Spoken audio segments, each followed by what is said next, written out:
So I wanted to start my presentation with this picture because I think it symbolizes the fact that we all have a path, a life story that took us along our way to where we are now, to the values that we hold, and to working towards a sustainable future. And so I'm going to start by telling a little bit about my path, but while I tell you about mine, I hope that you take the opportunity to reflect on yours as well.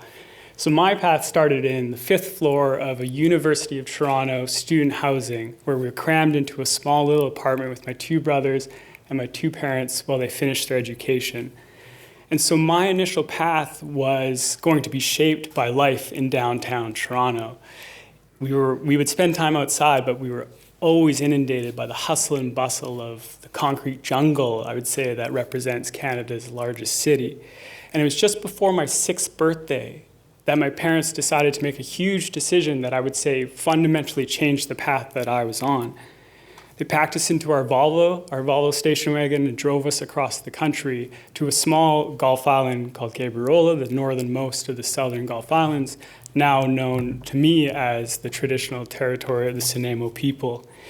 And so this is where I was thrown into the Gulf Island lifestyle. We didn't have a TV. We didn't have any access to the internet because it didn't really exist at the time. And so this shabby dirtbag spent most of his time in the forest. I'd be remiss to say that I think if he knew I was presenting an event where there was an open bar of candy, he'd be like, man, you've made it and you can die happy.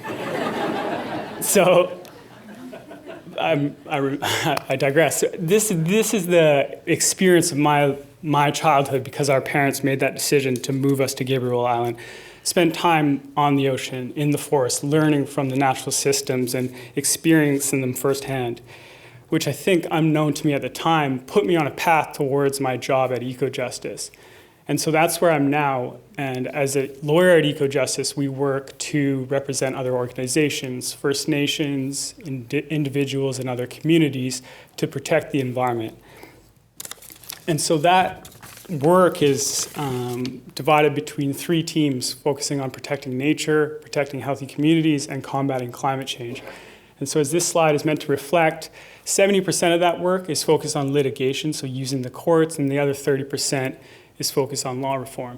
And so I'm going to talk a little bit about my work, one of the things I'm really interested in and excited about in our climate team. But before I get into that, I think we need to take a step back and reflect on what we're facing, this existential crisis that is climate change. And I think there's no better quote than this quote from the IPCC released in the report from 2018.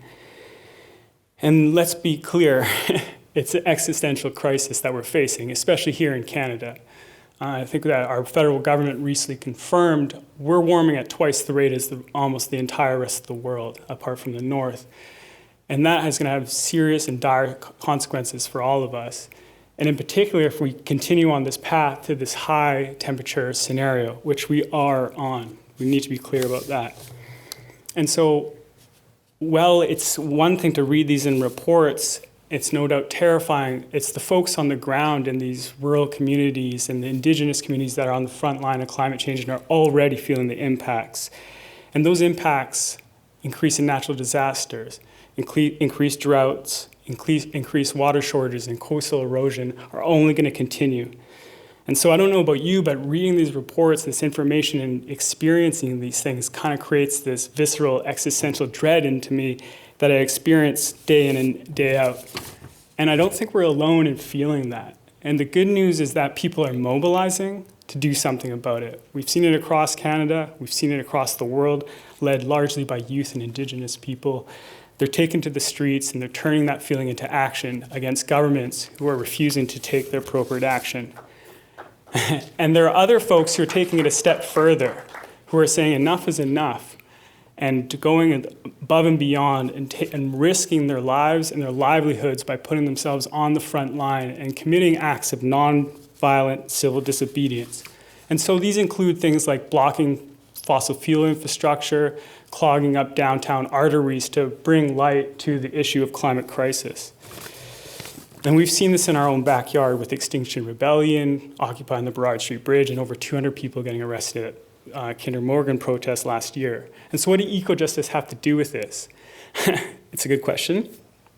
Some of these folks, and this is where I'm going to get the eye rolls from the lawyers in the room, some of these folks are arguing climate necessity defense in response to the charges that they're receiving for acts of civil disobedience. This climate necessity offense is broken down into this. We acted because there was an imminent peril that we needed to avoid. There were no more reasonable legal alternatives, and the harm that was caused by us doing what we did was far outweighed, or is less important than the harm caused by climate change. And so with this, I think there's an overarching message.